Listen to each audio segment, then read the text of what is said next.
यार कुछ विशेष बात वैसे तो रोज ही आती हैं, पर हम रोज कुछ ना कुछ भूल जाते हैं। किन्हीं का भाव आया है, अगर पति भक्ति भाव ना रखता हो और उसे सब कथाएं झूठ लगती हों तो क्या करना चाहिए। ऐसा साथी ठाकुर जी ने कुछ सोच कर दिया होगा, पर हम इंसान अपने मन को कैसे समझाएं। देखिए बंधुओं, जरूरी नहीं है कि संबंधों में हर संबंधी आपके अनुकूल मिले, और विशेष रूप से भक्ति पथिकों को ना तो मित्र अनुकूल मिलेंगे ना जीवन साथी अनुकूल मिलेगा, और मिल जाए तो ठाकुर जी की बार बार शुक्रिया करते रहना कि आपने कृपा कर दी। लेकिन अब मिल ही गया है ऐसा जिसका कुछ कर नहीं सकते, तो बस इतना ध्यान रखिए कि कम से कम पति धर्म का तो निर्वहन करता है ना। अगर वो भी नहीं करता है तो फिर ये चिंता की बात है। कोई बात नहीं, भजन नहीं करते, भक्ति नहीं करते, कथाएं झूठ लगती हैं, मन में विचार करो कि ठाकुर जी कृपा करें। भक्तमाल जी में एक कथा आती है, एक अंगद नाम के भक्त हुए महाप्रभु जगन्नाथ जी के। क्या नाम था? अंगद। उनके मन में बिल्कुल भक्ति नहीं थी ठाकुर जी के लिए, पर जब उनका विवाह हुआ तो उनकी पत्नी ने कहा कि मैं ठाकुर जी की परम भक्ता हूं, मैं इसी शर्त पे ब्याह करूंगी कि ना तो मुझे कथा में जाने से रोकोगे, ना मुझे सत्संग से रोकोगे, ना मुझे कभी तीर्थ जाने से रोकोगे, एकादशी व्रत करूंगी, ठाकुर जी की सेवा करूंगी, ये सब मंजूर हो तो मैं ब्याह करूंगी। तो अंगद जी ने कहा मुझे सारी शर्तें स्वीकार हैं, लेकिन एक शर्त मेरी भी है। बोले क्या? तुम जो भी करोगी मुझसे जिद नहीं करोगी कि मैं कथा में चलूं, सत्संग में चलूं, तीर्थ जाऊं, मंदिर बैठूं, एकादशी करूं, मैं कुछ नहीं करूंगा। दोनों की रजामंदी हो गई। लेकिन अंगद जी का एक स्वभाव था कि वो अपनी पत्नी से इतना प्रेम करते थे, उनके रूप से, उनके स्वभाव से, उनके क्रियाओं से इतना प्रेम करते थे, वो अगर कुछ कहते तो मान लेते थे, बस कथाएं आदि नहीं सुनते थे। एक बार उनकी पत्नी ने सोचा आज एकादशी का दिन है, मेरा जन्मदिन भी आ गया है संभवतः एकादशी को, आज अपने गुरुजनों को घर बुला के मधुर कथा कराती हूं। तो घर पे जैसी कथा कराई तो संत जन बैठ करके कथा कीर्तन कर रहे थे। इतने में ही अंगद जी आ गए। अंगद जी ने जैसी देखा कि संत महात्मा वैष्णव जन खूब सारे इकट्ठे घर में हो गए और उछल उछल के नाच रहे हैं, कीर्तन कर रहे हैं, अंगद जी को क्रोध आ गया और जाकर के उन्होंने पूरा माहौल बिगाड़ा। संत जनों को कहा निकलो यहां से, तुम्हारी धर्मशाला है ये, घर है मेरा, कोई कथा नहीं होगी, कुछ नहीं होगा, सब लोग अपने अपने घर जाओ। आज उनकी पत्नी ने कहा कि आप भक्ति नहीं करते, कथा नहीं सुनते, मंदिर नहीं जाते, मैंने फिर भी आपसे विवाह किया, लेकिन मैंने पहले ही कहा था कि मेरी क्रियाओं में हस्तक्षेप नहीं करना। अंगद जी बोले मैंने हस्तक्षेप नहीं किया, बाहर चाहे जितना सुनो, घर में कोई नहीं आएगा, मेरा घर है ये। बोले घर में नहीं आएगा, आपको पता चला कि आपके घर में कथा हो रही है तो कथा के बाद मुझे बोल देते कि कल से कथा घर में मत करवाना। ये बीच में इतना माहौल खराब करके और संतों का अपमान करने की क्या आवश्यकता थी। अंगद जी बोले अब तो हो गया, मुझे क्रोध आया। बोले आपसे तो हो गया, लेकिन एक वैष्णव अपराध आपने किया है। अब मैं व्रत लेती हूं आज कि प्राण त्याग दूंगी, लेकिन अपना मुख आपको नहीं दिखाऊंगी, आपका त्याग नहीं करूंगी, आपके यहां रहूंगी, भोजन बनाऊंगी, आप जैसे कहेंगे वैसे रहूंगी, लेकिन अपना मुख नहीं दिखाऊंगी आपको, और ना आपका मुख देखूंगी। अंगद जी महाराज तो बड़े उदास हो गए। पत्नी कोई तो देखते थे, वो उसी में ही तो सुख मिलता था उनको। 6 महीने हो गए पत्नी ने मुख नहीं दिखाया।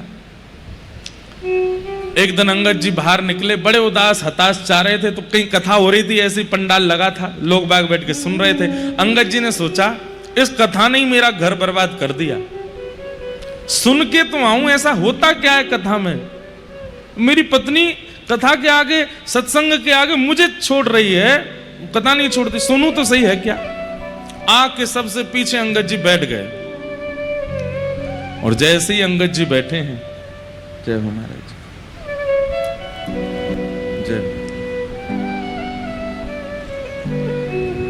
बड़ी कृपा, जय। खाटू श्याम भगवान की जय। ऐसा क्या है कथा में? तो कथा में जाके पीछे बैठ गए, अंगद जी सुनने लगे।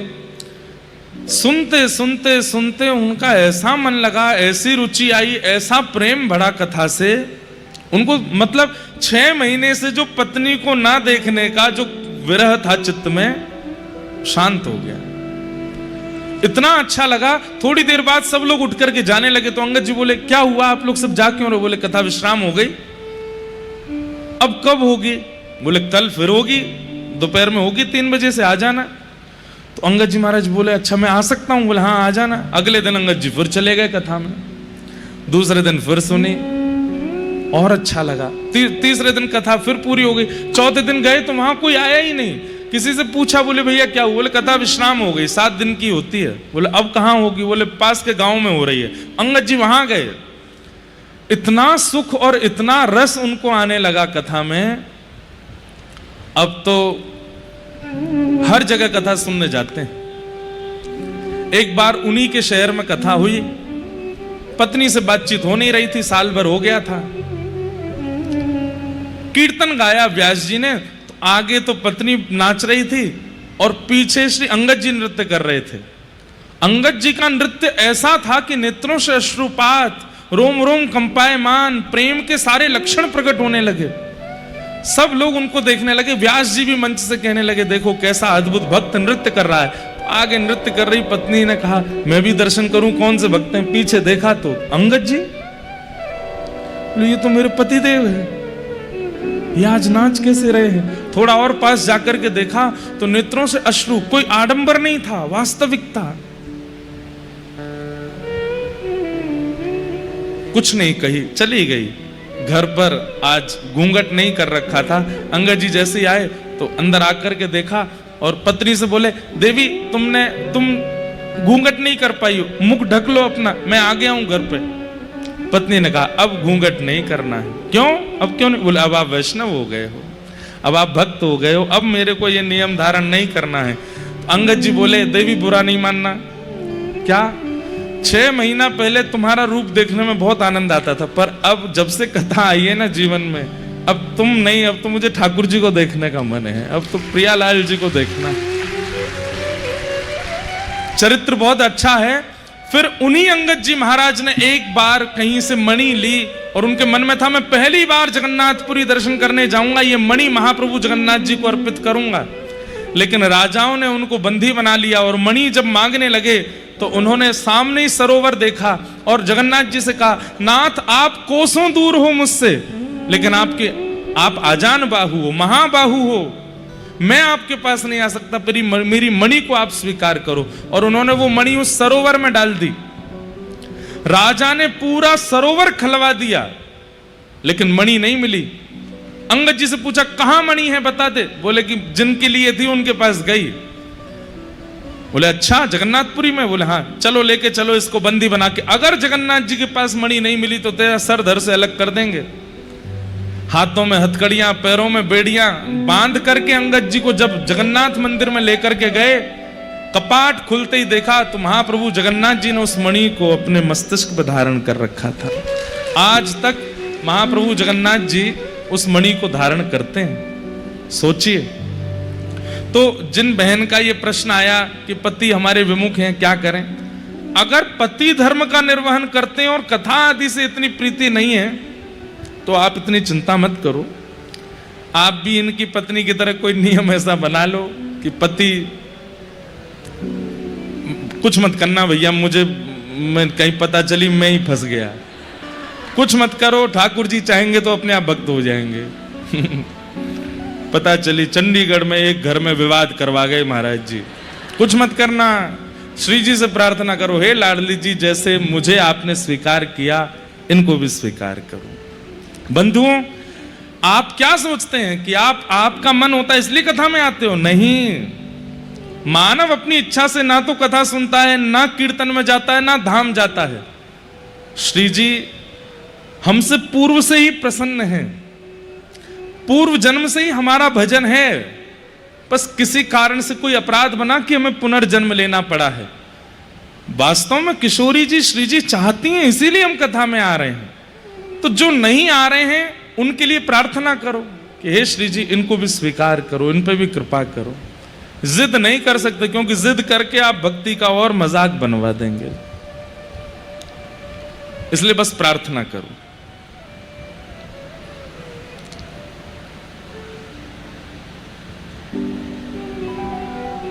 एक बड़ा विचित्र प्रश्न है, कुछ मांगने नहीं आया हूं, बस एक मन में इच्छा थी आपसे मिलने की, और एक प्रश्न था। 7 साल से एक कन्या से प्रेम करते हैं पूरे भाव से, उसका बन के रहा, लेकिन 1 अक्टूबर यानी कल उसने किसी और से रिंग सेरेमनी कर ली है। और हंस क्यों रहे हो? बेचारे का दिल टूटा है, आप हंस रहे हो, मैं भी नहीं हंस रहा हूं। अब मन शांत नहीं है, मेरा क्या करूं, समय नहीं, समझ नहीं आ रहा है, प्लीज आप मार्गदर्शन करो। देखो एक बात, आप ये भैया अगर बैठे हो तो सुनना, हाथ खड़े मत करना, नहीं तो और हंसेंगे लोग। हंसे क्यों सब लोग? क्योंकि सबको पता है कि ये वास्तविक प्रेम था ही नहीं, इसीलिए सबको हंसी आई। मजाक पे हंसा जाता है, या फिर जो असत्य होता है उस पर हंसी आती है। मेरा ये बोलते ही, और जब मैंने पढ़ा तब मुझे भी हंसी आई। क्यों भाई? जिस पे गुजरती है वो तो रोता है कि मेरे साथ हो रहा है और तुम लोग हंस रहे हो। अरे भाई, जब तुम थोड़ा समझ जाओगे फिर किसी और के साथ होगा, तुम भी हंसोगे। जब हम हंसे क्यों? हम उस व्यक्ति की दुर्बलता पे हंसे। बताओ, 7 साल में जो प्रेम था ही नहीं उसको प्रेम मान के रहा, इसलिए हमको हंसी आई। संसार में कोई अपना नहीं है, इस बात को जीवन में धारण जिस दिन कर लेंगे, आपसे ज्यादा सुखी कोई नहीं है उस दिन। केवल गोपाल जी मेरे हैं, केवल श्री जी मेरी हैं। और ये भाग्यशाली बालक है जिसने ये पत्र भेजा है। बहुत अच्छा हुआ कि विवाह नहीं हुआ, उससे पहले ही सच्चाई पता चल गई, और ज्यादा आप समीप आ गए होते और आपका विवाह आदि कुछ हो गया होता, फिर कोई बात निकल के फिर कहां जाते बेचारे।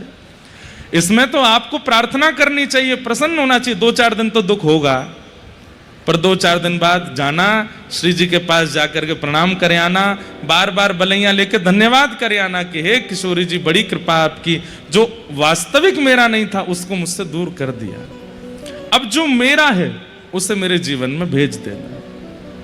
और वास्तव में भैया, मैं गाता हूं, और मैं नहीं गाता हूं, हमारे पूज्य श्री विनोद बिहारी दास बाबा गाते हैं।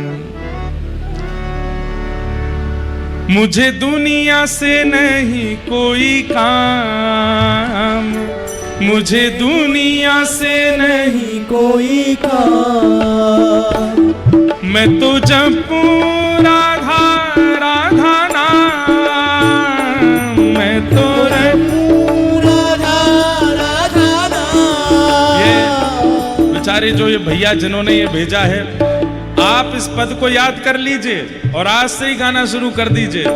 मैं तो जपूं राधा राधा नाम, मैं तो जपूं राधा राधा नाम, दर्शन करूं सुबह शाम, दर्शन करूं सुबह शाम। ओ मेरे मन में विराजे श्याम दीवानी, मेरे मन में विराजे श्याम दीवानी, ओ मेरे मन में विराजे श्याम दीवानी, मेरे मन में विराजे श्याम दीवानी। ओ जहाँ विराजे राधा रानी,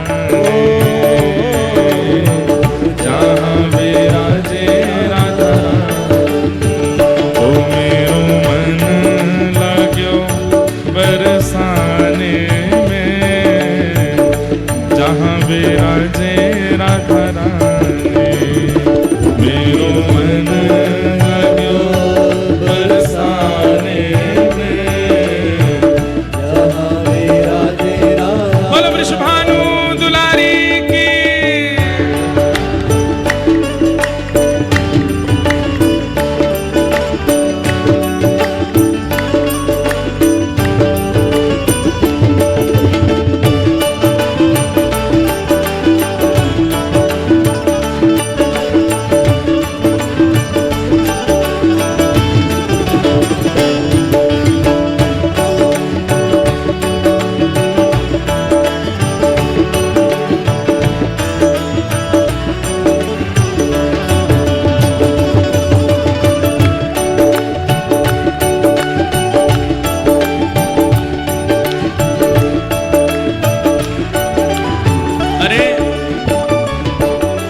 सही समय पर सही व्यक्ति का चेहरा प्रकट करवा देती हैं किशोरी जी, धन्यवाद कहो उनको। अगर ऐसा कोई है जिसने जीवन भर आपका होने का नाटक किया और अंत में आके बता तो दिया कम से कम, हे किशोरी जी बड़ी करुणामयी आपकी कृपा है, आपने मुझे अंधेरे में नहीं रहना दिया, बता दिया कि झूठा कौन है। मेरे मन में ना लागे कोई रंग, मेरे मन में ना लागे कोई रंग, ओ मेरे मन में ना लागे कोई रंग, मेरे मन में ना लागे कोई रंग। क्यों? ओ मैं तो रहूं संतन के संग,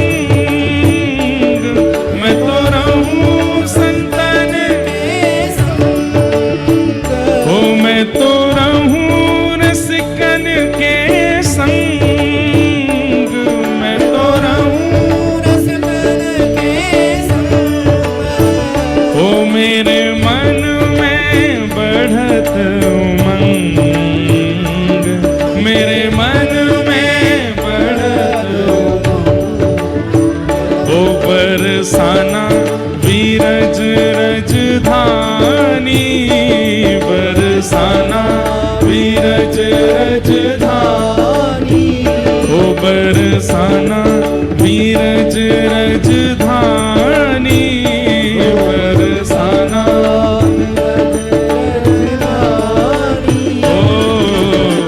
जहाँ विराजे श्यामा प्यारी हो, हाँ जहाँ विराजे राधा रानी हो,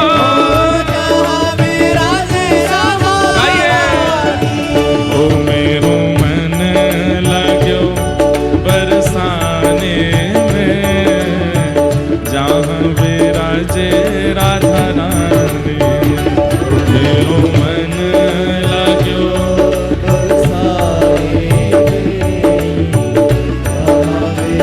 श्री राधा रानी सरकार की।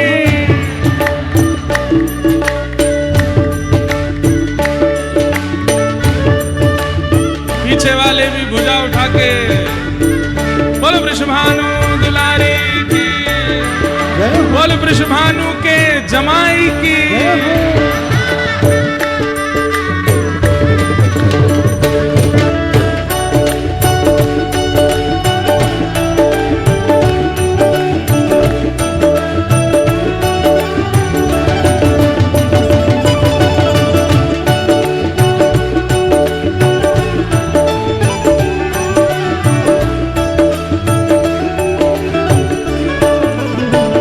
ओ मुझे दुनिया से नहीं लेना देना, मुझे दुनिया से नहीं लेना देना, हाँ मुझे दुनिया से नहीं लेना देना, मुझे दुनिया से नहीं लेना देना, ओ ये जगत है एक सपना, ये जगत है एक सपना, ओ ये जगत है एक सपना, ये जगत है एक सपना। और जो भैया बेचारे सुनो तो अरे रुक जाओ, जो भैया बेचारे ये लिख के भेजे हैं, इतनी दुख भरी दास्तां अपनी जिन्होंने हमें सुनाई है, धीमे से खड़े हो जाना बीच में और पूरे पब्लिक के बीच में खड़े होके ऊंचे स्वर में गाना। यहाँ कोई नहीं अपना, यहाँ कोई नहीं अपना, ओ यहाँ कोई नहीं अपना, यहाँ बस एक है हमारी भुजा उठा के, मेरी अपनी वृषभानु दुलारी, मेरी अपनी वृषभानु दुलारी, हे वृषभानु दुलारी,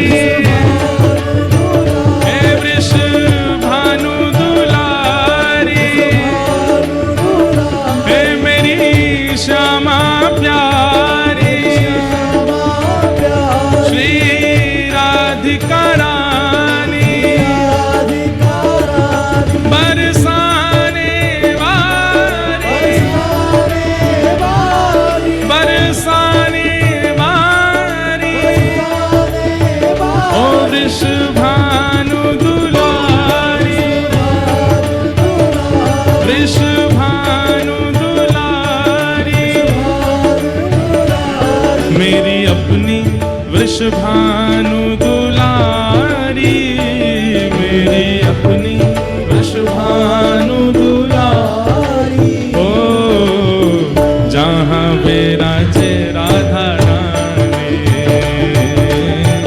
जहाँ विराजे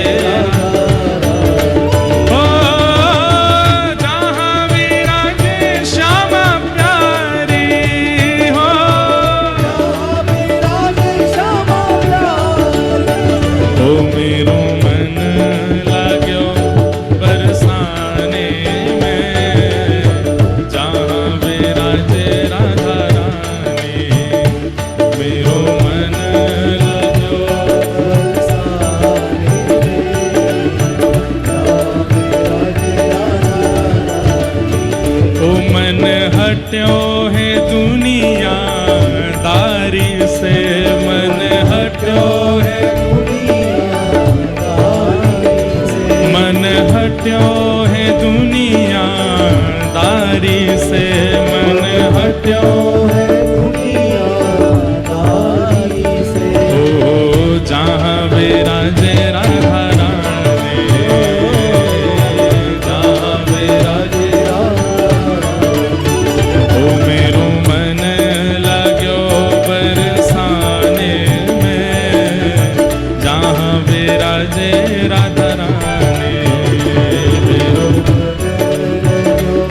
बरसाने में, जहाँ विराजे राधा रानी।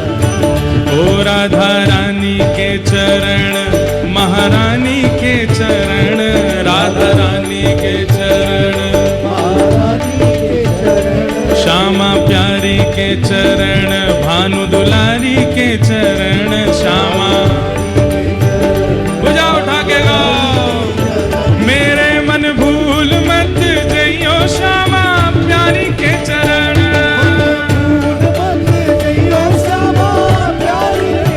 हे मन भूल मत जइयो श्यामा प्यारी के चरण,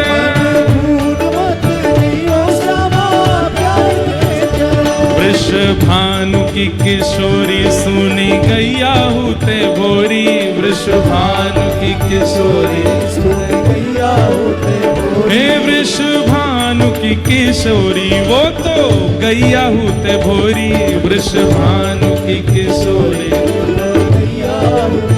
हो प्रीत जान के हूँ थोड़ी तो है राख की शरण, प्रीत जान के हूँ थोड़ी तो है, प्रीत जान के हूँ थोड़ी तो है राखेगी शरण, मेरे मन भूल मत जइयो राधा रानी के चरण, मन भूल मत जइयो भानु दुलारी के चरण,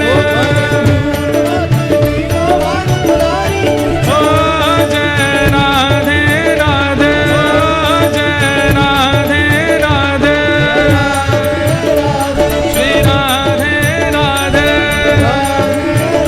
जय राधे राधे, श्री राधे राधे, जय राधे राधे, श्री राधे राधे, जय राधे राधे, श्री राधे राधे, गिरधर की प्यारी वृषभानु दुलारी, हे हमारी प्यारी जीवन उजियारी, जय राधे राधे, श्री राधे राधे, जय राधे राधे राधे, श्री राधे राधे, जय राधे राधे, श्री राधे राधे, जय जय श्री राम, जय जय श्री राम, जय जय श्री राम।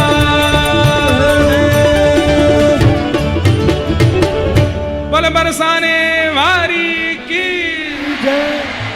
विराज जाओ।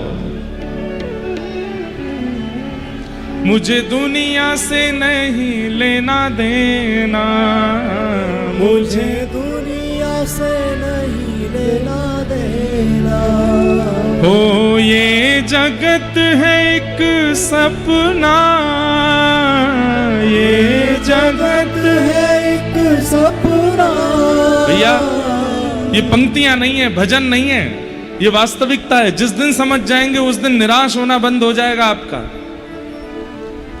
हमारी बात को अन्यथा मत लीजिएगा। इधर देखो, सब लोग बैठ जाओ, तुरंत बैठो। इधर देखो, पसीना आए गए हैं, हमको क्या, हमारे तो एसी लगे हैं। ध्यान से सुनो,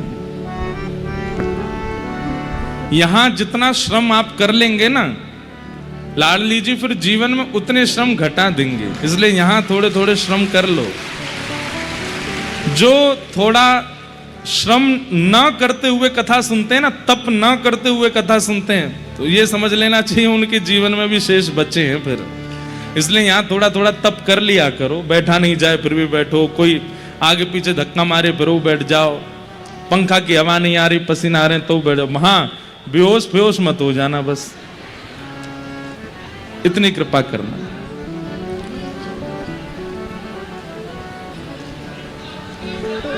विराज जाओ।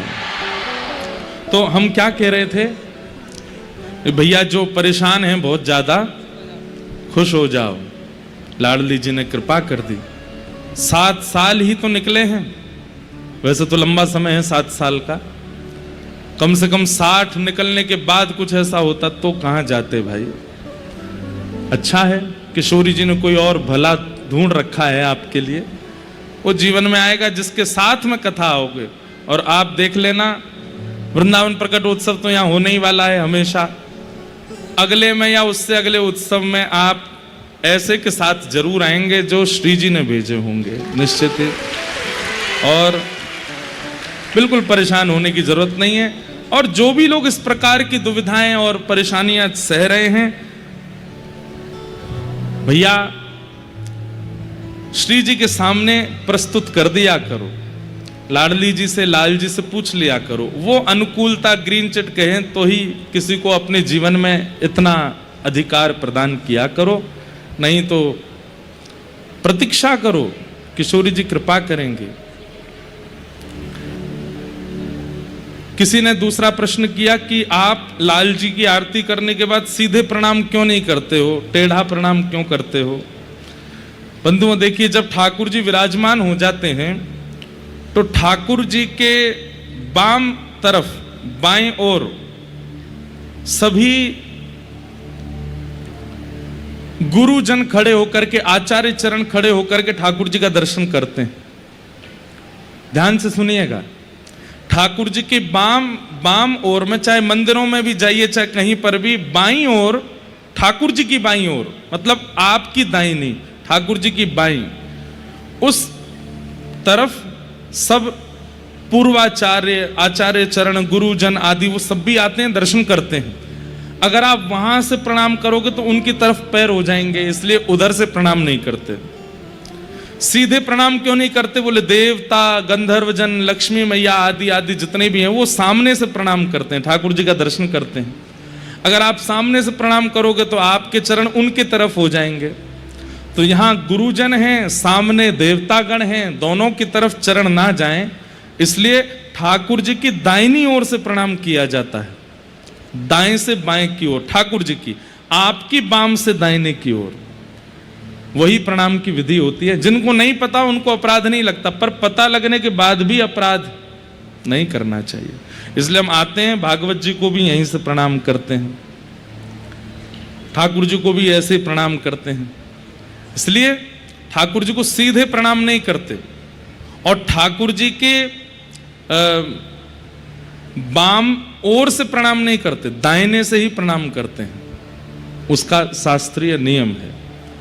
इसलिए हम यहां से प्रणाम करते हैं। जब आप आरती करने के बाद ठाकुर जी को मिरर क्यों दिखाते हो, मिरर नहीं, उसको आरसी बोलते हैं। क्या बोलते हैं, है तो वो मिरर ही, पर आरसी मतलब ठाकुर जी दर्पण देखते हैं। क्यों देखते हैं, कथा में आने से पहले काय को शीशा देख के आते हो, बाल वाल अपने बढ़िया करके आते हो, क्यों? अरे भाई कहीं जाते तो नहीं ठीक ठाक। ऐसे ठाकुर जी भी आरती कराने से पहले कहने एक मुंह दिखाते थे, मैं लग कैसे रहूं, इतनी जनता मुंह को देख रही है, मुंह को दिखा। इसलिए ठाकुर जी को दर्पण दिखाते हैं और फिर दर्पण अपनी ओर करके ठाकुर जी को उसमें देखते हैं और फिर ठाकुर जी को कंफर्म करते हैं कि नहीं और लोग के बढ़िया लग रहे हो, तब कहते हैं अब कर मेरी आरती। एक भाव। दूसरा भाव, ठाकुर जी का जो श्री अंग है वो ठाकुर जी हैं और जो श्रृंगार है वो किशोरी जी हैं। मुकुट से लेकर के पैर की पाजे तक जो भी ठाकुर जी धारण करते हैं सब किशोरी जी। तो ठाकुर जी यूं कह में नेक मुंह को दिखा तो सही, आज किशोरी जी कितनी आई हैं मेरे ऊपर। तो ठाकुर जी जब प्रतिबिंब देखते हैं तो अपने श्रृंगार में किशोरी जी का दर्शन करते हैं। और दूसरी बात, प्रतिबिंब में हर चीज उल्टी हो जाती है। ठाकुर जी मुकुट पहनते हैं इधर, पर हमारी किशोरी जी सब कुछ धारण करती हैं, चूड़ामणि धारण करती हैं इधर।